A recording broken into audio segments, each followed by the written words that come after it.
ನಾಗಮಂಗಲದಲ್ಲಿ ಇವತ್ತೊಂದು ಶಾಂತಿ ಸಭೆಯನ್ನು ಆಯೋಜನೆ ಮಾಡಲಾಗಿತ್ತು. ಯಾವ ಪುರುಷಾರ್ಥಕ್ಕೆ ಈ ಶಾಂತಿ ಸಭೆ ಅಂತ ಅನಿಸ್ತಾ ಇದೆ. ಯಾಕೆಂದರೆ ಯಾರನ್ನ ಕರಿಬೇಕು ಅವ್ರನ್ನ ಕರೆದೇ ಇಲ್ಲ, ತಮಗೆ ಬೇಕಾದವ್ರನ್ನ ಕರ್ಕೊಂಡಿದ್ದಾರೆ. ನೊಂದವರಿಗೆ ಎಂಟ್ರಿನೇ ಇಲ್ವಂತೆ. ಶಾಂತಿ ಸಭೆಗೆ ಬದರಿಕೊಪ್ಪಲು ಗ್ರಾಮಸ್ಥರಿಗೆ ಆಹ್ವಾನವನ್ನೇ ಕೊಟ್ಟಿಲ್ಲ. ಗಲಭೆಯಿಂದ ಹಾನಿಗೊಳಗಾದ ಅಂಗಡಿ ಮಾಲೀಕರಿಗೂ ಎಂಟ್ರಿ ಇಲ್ಲ. ತಮಗೆ ಬೇಕಾದವ್ರಿಗೆ ಮಾತ್ರ ಸಭೆಗೆ ಆಹ್ವಾನವನ್ನು ಕೊಟ್ಟಿದ್ದಾರೆ. ನೆಪ ಮಾತ್ರಕ್ಕೆ ಶಾಂತಿ ಸಭೆ ಮಾಡ್ತಾ ಇದ್ದಾರೆ ಚಲುವರಾಯಸ್ವಾಮಿ. ತಮಗೆ ಬೇಕಾದರು ಅದೇ ಓಲೈಕೆ, ಎಲ್ಲ ಓಲೈಕೆ ರಾಜಕಾರಣನೇ.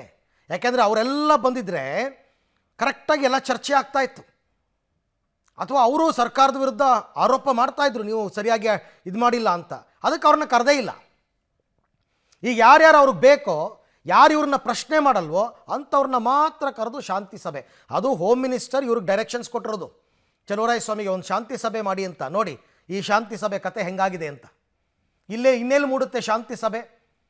ಮತ್ತಷ್ಟು ಆ ಗುಂಪುಗಳನ್ನ ಇವರು ಬೇರೆ ಬೇರೆ ಮಾಡ್ತಾ ಇದ್ದಾರೆ ಅಂತ ಅನ್ನಿಸ್ತಾ ಇಲ್ವಾ? ಎಲ್ಲರನ್ನೂ ಒಂದು ಮಾಡೋ ಕೆಲಸ ಮಾಡಬೇಕಾಗಿತ್ತು. ಇವ್ರಿಗೆ ಬೇಕಾದವ್ರನ್ನ ಮಾತ್ರ ಕರ್ಕೊಂಡಿದ್ದಾರೆ.